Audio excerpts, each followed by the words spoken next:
सा week ligand है और कौन सा स्ट्रॉन्ग लिगेंड है।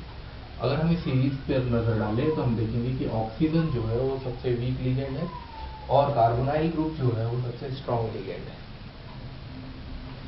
यहाँ आप देख रहे हैं कि ऑक्सीजन के बाद iodine, bromine, chlorine, fluorine, hydroxyl, oxalato and aqua H2 ये ग्रुप सारे जो कि वीक लिगेंड में आते हैं और H2 के बाद के सारे जो लिगेंड्स आते हैं वो स्ट्रॉन्ग लिगेंड, यानी स्ट्रॉन्गनेस और बढ़ती जा रही है।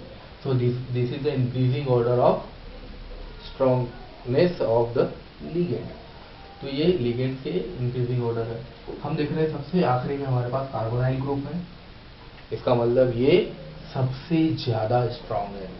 तो इस कार्बोनाइल ग्रुप का क्या फंक्शन है, इसको हम इस जो कोऑर्डिनेशन कंपाउंड नंबर 4 है इसमें हम पढ़ेंगे कैसे। हमने लास्ट टाइम पढ़ा था कोऑर्डिनेशन नंबर 6 के कंपाउंड के लिए जिनका स्ट्रक्चर होता था ऑक्टाहेड्रल। यहाँ कोऑर्डिनेशन नंबर 4 कंपाउंड के लिए जिनका स्ट्रक्चर होता है टेट्राहेड्रल। आपने VACPR थ्योरी पढ़ी है, उसमें आपने अलग अलग स्ट्रक्चर्स पढ़े हैं, अलग अलग मॉलिक्यूल्स के, जो कि valence bond, valence shell, electron pair repulsion theory के थ्रू बताए गए थे कि अगर वैलेंस बॉन्ड हो या लोन पेयर ऑफ इलेक्ट्रॉन हो तो क्या इफेक्ट पड़ेगा कोऑर्डिनेशन बॉन्ड पे। तो उस वजह से स्ट्रक्चर बनते थे। यहाँ भी है, पर यहाँ वहाँ हम हाइब्रिडाइजेशन देखते थे कि भाई sp3 में किस तरह के स्ट्रक्चर रहेंगे, sp2 में कैसा स्ट्रक्चर होगा, sp में कैसा स्ट्रक्चर होगा, sp3d में कैसा स्ट्रक्चर होगा, sp3d2 में कैसा होगा। यहाँ हमें कोऑर्डिनेशन नंबर 4 वाले कंपाउंड की बात करनी है। हमने बोला टेट्राहेड्रल, यानी दिमाग में आ जाती चीज कि भाई sp3 के बारे में बात हो रही है।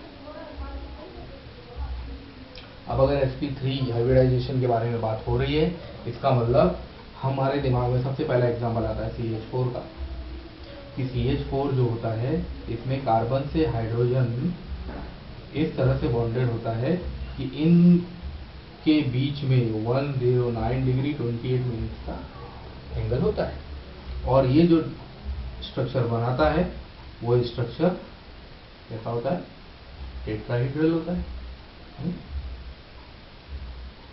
ठीक है, सेम लाइक दैट यहाँ जो मेटल रहेगा वो लिगेंड के साथ ऐसा ही एक टेट्राहेड्रल स्ट्रक्चर बनाएगा, जिसमें कि 2 लिगेंड प्लेन के अंदर रहेंगे, एक प्लेन के बाहर रहेगा और एक प्लेन से आगे रहेगा इस तरह से, और इनके बीच में 109 डिग्री 28 मिनट का एंगल होगा। एक और दूसरे तरह का कंपाउंड बनेगा जो कि जिसका स्ट्रक्चर स्क्वायर प्लेनर होगा। और स्क्वायर प्लेनर अगर हम बोल रहे हैं यानी हम बोलेंगे sp2d होगा या dsp2 होगा। वो कैसे होगा ये हम VBT में जानेंगे अभी। तो 2 तरह के स्ट्रक्चर बन सकते हैं, टेट्राहेड्रल बन सकता है, स्क्वायर प्लेनर बन सकता है। स्क्वायर प्लेनर दिखेगा कैसे, ये मेटल है, इस मेटल से 4 लिगेंड इस तरह से जुड़े हुए हैं। ये चारों लिगेंड क्या बना रहे हैं, स्क्वायर, और ये प्लेन के अंदर है इसलिए हम सोचते हैं स्क्वायर प्लेनर। ये प्लेन के बाहर 2 रहते हैं और यहाँ पे भी 2 लिगेंड नहीं है, 4 ही लिगेंड है, तो हम इसको बोल रहे हैं स्क्वायर प्लेनर। अगर 2 और बाहर आ जाते हैं तो हम इसको क्या बोलते थे, हम इसको बोलते थे ऑक्टाहेड्रल। जैसा कि हमने कोऑर्डिनेशन नंबर 6 में देखा था, ये ऑक्टाहेड्रल हो जाता। यहाँ हम इसको क्या बोलते थे, या हम इसको बोलते थे स्क्वायर बाइपिरामिडल। पर अभी उसकी बात नहीं कर रहे हैं, अभी हम बात कर रहे हैं इसकी स्क्वायर प्लेनर की। तो ये क्या हुआ, स्क्वायर प्लेनर हो गया। अब ये स्क्वायर प्लेनर हो गया। अब हमको क्या करना है, अब हमको इसकी VBT थ्योरी बतानी है कि कैसे ये कंपाउंड बनाएगा। तो let's say example, that is we have a example like NiCN4 2 negative. Okay, nickel का एटॉमिक नंबर होता है 28। सबसे पहले हमें क्या करना है, इलेक्ट्रॉनिक कॉन्फ़िगरेशन करना है। तो करें 1s2 2s2 2p6 3s2 3p6 4s2 3d8 अब चूंकि यहाँ पे -2 है, इसका मतलब निकेल के ऑक्सीडेशन स्टेट या निकेल पर +2 चार्ज होगा। +2 चार्ज हो गया ना, 2 इलेक्ट्रॉन रिमूव हो गए, तो ये 2 इलेक्ट्रॉन ने निकाल दिए। अब डी ऑर्बिटल के पास कितने इलेक्ट्रॉन है? 8 इलेक्ट्रॉन है। अब जब डी ऑर्बिटल के पास 8 इलेक्ट्रॉन है तो हमें डी ऑर्बिटल बनाना पड़ेगा।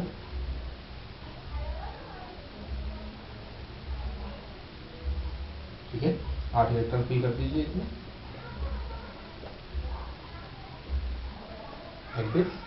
हो गया। 4s इसका खाली हो गया,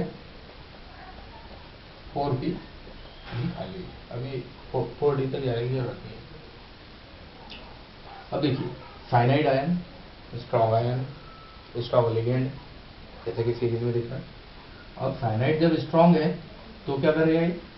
तो ये इस इलेक्ट्रॉन को शिफ्ट कर देगा। अगर वीक होता तो कुछ नहीं करता, अपने स्पेस जो खाली दिख रहा है वहां पे चला जाता है। पर चूंकि स्ट्रॉन्ग है तो वो क्या कर रहा है? इस वीक इलेक्ट्रॉन को, जो कि अनपेयर्ड थे, उनको पेयर कर दिया। अब यहाँ क्या क्या आ जाएगा? यहाँ एक साइनाइड, दूसरा साइनाइड, तीसरा और चौथा। यानी ये था 3D, तो D का एक, S का एक और P के 2। तो इस तरह से इसने क्या बनाया? हाइब्रिड ऑर्बिटल्स बनाया। ठीक है, इस तरह से इसने हाइब्रिड ऑर्बिटल बनाया। तो हर एक ऑर्बिटल में 2 इलेक्ट्रॉन किसके? साइनाइड के। तो हमने इसको क्या बोला? ये हो गया D, ये हो गया S और ये हो गया P के 2। हमने बोला DsP2। D अंदर है तो हमने बोला इनर ऑर्बिटल, D बाहर होता तो हम बोलते हैं आउटर ऑर्बिटल। तो ये क्या हुआ? DsP2 hybridisation. अब आपसे बोला जाए कि भाई इसका मैग्नेटिक मूवमेंट बताइए, या इसमें क्या मैग्नेटिज्म होगा बताइए। तो आप देख रहे हैं कि यहाँ पे कोई भी अनपेयर्ड इलेक्ट्रॉन नहीं है, इसका मतलब ये डायमैग्नेटिक है, और डायमैग्नेटिक है तो इसमें कोई भी मैग्नेटिज्म नहीं है। ओके, ये तो हो गया एक एग्जांपल NiCN4 का। अब हमने स्ट्रॉन्ग लिगेंड ले लिया, अब हम एक वीक लिगेंड ले लेते हैं, और वो वीक लिगेंड ले लेते हैं कौन सा? वो वीक लिगेंड ले लेते हैं NiCl4 को ले लेते हैं। ठीक है, 4 पर भी निगेटिव है तो ठीक है, no problem. Same electronic configuration होगा 1s2 2s2 2p6 3s2 3p6 4s2 3d8। Okay, 2 +2 charge है तो 2 इलेक्ट्रॉन निकाल दें। डी ऑर्बिटल के पास 8 इलेक्ट्रॉन, 1 2 3 4 5 6 7 और 8। S खाली है, 4s 3d और 4p। अब देखिए यहाँ क्या हो रहा है? यहाँ पे लिगेंड है वीक, और जब वीक लिगेंड है, यानी हमने बताया था कि भाई H2O के पहले वाले जितने भी हैं सारे वीक हैं, और H2O के बाद वाले जितने भी हैं सारे स्ट्रॉन्ग, और स्ट्रॉन्गनेस बढ़ती जा रही है। तो क्लोराइड क्या है? वीक है, तो ये क्या करेगा? ये इन इलेक्ट्रॉन पर कोई भी थ्रेटन नहीं करेगा, इनको कोई भी प्रेशराइज नहीं करेगा, ये जहाँ है वहीं रहेंगे। ये अपने अलग ऑर्बिटल चुन लेगा, तो इसने चुन लिया अपना 1 2 3 4, यानी यहाँ से लेके यहाँ तक क्लोराइड अपने लोन पेयर लेके बैठ। तो इसने क्या बनाया? इसने बनाया sp3 हाइब्रिडाइजेशन। क्या कर दिया इसने? ठीक है, इसने क्या कर दिया? sp3 hybridisation. अब आपको यहाँ बताना है मैग्नेटिक मूवमेंट क्या होगा। तो इसका मैग्नेटिक मूवमेंट हम क्या बताएंगे? हम निकालेंगे √n+2, और मैग्नेटिक मूवमेंट की यूनिट होती है Bm, बोर मैग्नेटॉन। तो इस हिसाब से n की वैल्यू क्या हो जाएगी? 2, क्योंकि 2 अनपेयर्ड है, यानी इट इज द पैरामैग्नेटिक है। तो मैग्नेटिक बिहेव शो कर रहा है, तो कितना मैग्नेटिज्म शो कर रहा है उसको कैलकुलेट कर लेते हैं हम।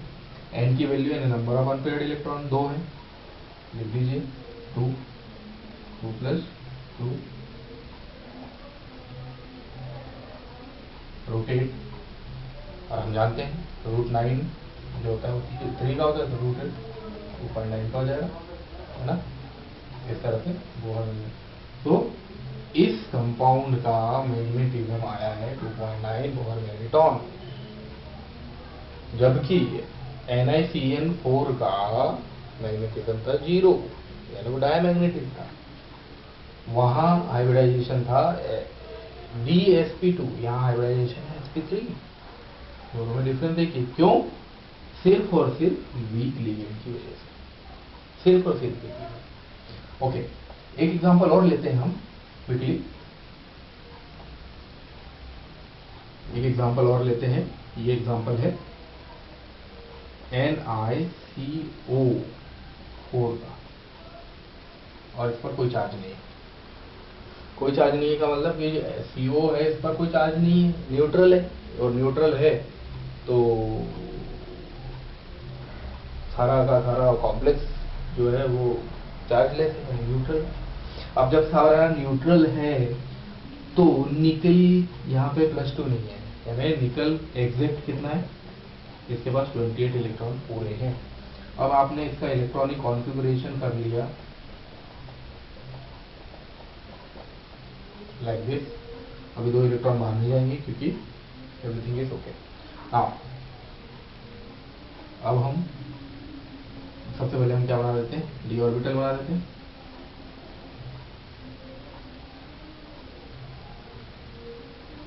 क्या 8 इलेक्ट्रॉन फिल कर दीजिए इसमें, 1 2 3 4 5 6 7 8।